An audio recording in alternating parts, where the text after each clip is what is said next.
পরায় তিন কাপড়ে পুরুষ বিদায়, কেন পাঁচ কাপড় নারীকে পরায়? কাফনের কাপড় সাদা কেন হয় গো? এত থাকতে কালার কেন সাদা রঙের হয়? তিন কাপড়ে পুরুষ বিদায়, কেন পাঁচ কাপড় নারীকে পরায়?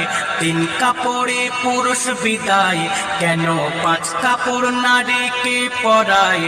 কাফনের কাপড় সাদা কেন হয় গো?